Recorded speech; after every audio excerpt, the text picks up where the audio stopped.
ഐസൻ കൂടി എനിക്കപ്പോൾ ചേരുന്നുണ്ടെന്നാണ് മനസ്സിലാക്കാൻ സാധിക്കുന്നത്. വളരെ പ്രധാനപ്പെട്ട ചില കാര്യങ്ങൾ കൂടി ഈ വിഷയത്തിൽ അറിയേണ്ടതുണ്ട് ഐസൻ. അതിൽ ഏറ്റവും പ്രധാനപ്പെട്ടത് ഈ സജിത കൊല്ലപ്പെടുന്നത് 2019 ഓഗസ്റ്റ് 31-നാണ്.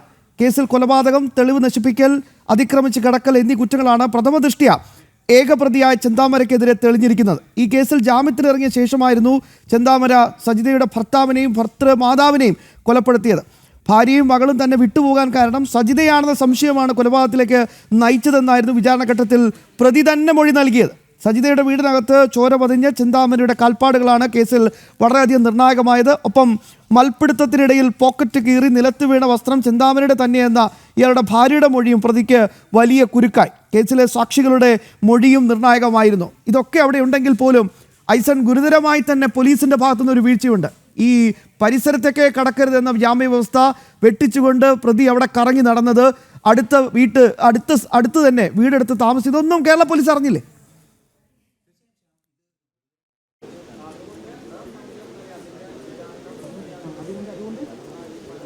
യാഥാർത്ഥ്യം തിരിച്ചറിയാൻ പോലീസ് അത് മനസ്സിലാക്കിയില്ല എന്ന് കരുതുക എത്ര കണ്ട് പ്രായോഗികമാണെന്ന് കാത്തിരുന്ന് കാണേണ്ടി വരും. എന്ത് തന്നെയായാലും അത്തരത്തിൽ ഒളിച്ച് താമസിക്കുന്ന രീതിയിലെങ്കിലും പോലീസ് ഇയാളുടെ താമസം കണ്ടെത്താൻ സാധിച്ചില്ല എന്നതൊരു യാഥാർത്ഥ്യം തന്നെയാണ്. അത് അവിടേക്ക് അതിക്രമിച്ച് കടന്നു എന്ന രീതിയിൽ തന്നെ നമുക്ക്, അല്ലെങ്കിൽ ആ മേഖലയിലേക്ക് അനുവാദമില്ലാതെ കടന്നു വരുന്നൊരു സാഹചര്യം ഉണ്ടായി. ക്രിമിനൽ കുറ്റകൃത്യത്തിൽ ഏർപ്പെട്ട ഇയാളെ ഏതെങ്കിലും പ്രദേശത്ത് പ്രവേശിക്കരുതെന്ന് നിർദ്ദേശം നൽകുകയാണെങ്കിൽ അങ്ങോട്ട് അവിടെ ചെല്ലുന്നത് മറ്റൊരു ഒഫൻസ് കൂടിയാണ്. അത്തരത്തിലുള്ളൊരു നീക്കം ഉണ്ടായത് പോലീസിൻ്റെ ഭാഗത്തു നിന്ന് കൃത്യമായി മനസ്സിലാക്കാൻ സാധിച്ചില്ല പോലീസിനെ എന്നത് ഗുരുതരമായൊരു വീഴ്ചയായി തന്നെ കണക്കാക്കാം. മറ്റൊരു സുപ്രധാന വീഴ്ച കൂടി, ഒരു സുപ്രീം കോടതി വിധിയുടെ ലംഘനം കൂടി നമുക്കിതിൽ കാണാൻ സാധിക്കും. കാരണം ഈ കൊലപാതകത്തിൽ, സജിതയുടെ കൊലപാതകത്തിൽ സാക്ഷികളായവരാണ് സജിതയുടെ ഹസ്ബൻഡ് ഉൾപ്പെടെയുള്ളവർ.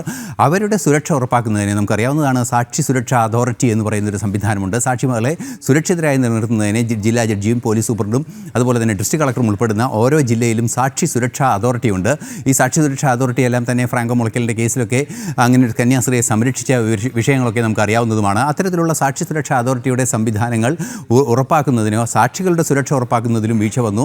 അത്തരത്തിൽ രണ്ട് തരത്തിൽ പോലീസിനെ ഇയാൾ ഒളിച്ചു താമസിക്കുന്നതും അതുപോലെ തന്നെ ജാമ്യാവസ്ഥ ലംഘിച്ചതും കണ്ടെത്താനായില്ല. അല്ലെങ്കിൽ ഒരു കോടതി ഉത്തരവിൻ്റെ ഭാഗമായി പ്രവേശിക്കരുതെന്ന് പറഞ്ഞ പ്രദേശത്തേക്ക് കടന്ന് ഇയാൾ അക്രമം നടത്താൻ ഒരുങ്ങിയിരിക്കുന്നു. അത്തരത്തിലുള്ള ലക്ഷ്യത്തോടെ, കൊല്ലാനുള്ള ഉദ്ദേശത്തോടെ എത്തിയിരിക്കുന്നു എന്ന് തിരിച്ചറിയുന്നതിന് പോലീസിന് സാധിച്ചില്ല, അല്ലെങ്കിൽ പോലീസ് അത് ശ്രദ്ധിച്ചില്ല എന്നൊരു യാഥാർത്ഥ്യവും സാക്ഷി സുരക്ഷാ അതോറിറ്റി സംവിധാനങ്ങൾ നിർദ്ദേശിക്കുന്ന സുപ്രീം കോടതിയുടെ നിർദ്ദേശം ലംഘിക്കുന്ന ഒരു സാഹചര്യം കൂടി ഉണ്ടായിരിക്കുന്നു എന്നതാണ് വീണ്ടും രണ്ട് കൊലപാതകത്തിലേക്ക് എത്താനുള്ള ഒരു വഴി വെച്ചത് എന്നതും ഒരു യാഥാർത്ഥ്യമാണ്. ഇത് തന്നെയായാലും നിലവിലെ സാഹചര്യത്തിൽ വലിയ വീഴ്ച പോലീസിൻ്റെ ഭാഗത്തു നിന്ന് ഇക്കാര്യത്തിൽ ഉണ്ടായിട്ടുണ്ട്. അത് സംബന്ധിച്ച് എന്തെങ്കിലും പരാമർശം കോടതിയുടെ ഭാഗത്തു നിന്ന് ഇപ്പോൾ ഉണ്ടായിട്ടുണ്ടോ എന്നത് സംബന്ധിച്ച് ഇനി വിധി വരുമ്പോഴാണ് മനസ്സിലാക്കേണ്ടത്. കാരണം ഇന്ന് പരിഗണിക്കുന്ന കേസിലെ ആ കുറ്റകൃത്യം നടന്നത് ആ കുറ്റകൃത്യത്തിലല്ല, അതായത് ഈ രണ്ടുപേരെ കൊന്ന കുറ്റകൃത്യമല്ല എന്ന് പരിഗണിച്ചത് എന്നതുകൊണ്ട് തന്നെ അത് സംബന്ധിച്ച പരാമർശം കോടതിയുടേത് ഭാഗത്തു നിന്ന് ഉണ്ടാകുമോ, അല്ലെങ്കിൽ ഈ ഇത്തരത്തിലുള്ള സാക്ഷികളുടെ വിഷയം, അതുപോലെ തന്നെ ഈ ജാമ്യാവസ്ഥ ലംഘിച്ച വിഷയം, അല്ലെങ്കിൽ പുറത്തിറങ്ങി ഇത് സുരക്ഷിതമായി അല്ലെങ്കിൽ അപകടമില്ലാത്ത രീതിയിൽ ഇയാളെ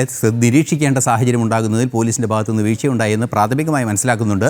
അത് സംബന്ധിച്ച് എന്തെങ്കിലും പരാമർശം കോടതിയുടെ ഭാഗത്തുനിന്ന് ഉണ്ടായോ എന്നത് കാത്തിരുന്ന് തന്നെ കാണേണ്ടതുണ്ട്. നിലവിൽ നമുക്ക് ലഭ്യമാകുന്ന വിവരങ്ങളനുസരിച്ച്, ഏറ്റവും പുതിയ വിവരങ്ങളനുസരിച്ച് 4.25 ലക്ഷം രൂപ പിഴയും അതുപോലെ മൊത്തം പിഴയും 4.25 ലക്ഷം രൂപയും, തെളിവ് നശിപ്പിക്കുന്നതിനും കൊലപാതകം അതിനെല്ലാം ഉൾപ്പെടെ 2 ജീവപര്യന്തവും തെളിവ് നശിപ്പിക്കലിനും അത്തരത്തിലുള്ള കുറ്റകൃത്യങ്ങൾക്ക് മറ്റൊരു ശിക്ഷയും വിധിച്ചിട്ടുണ്ട് എന്നാണ് മനസ്സിലാക്കാൻ സാധിക്കുന്നത്.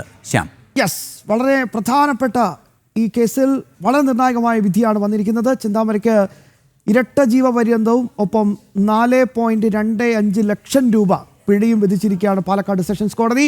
നിർണായകമായ വിവരങ്ങൾ നൽകുകയായിരുന്നു ന്യൂസ് ഡെസ്കിൽ നിന്ന് ഐസൻ ജോസും ഒപ്പം തന്നെ ശിവദാസ് കന്മാവും.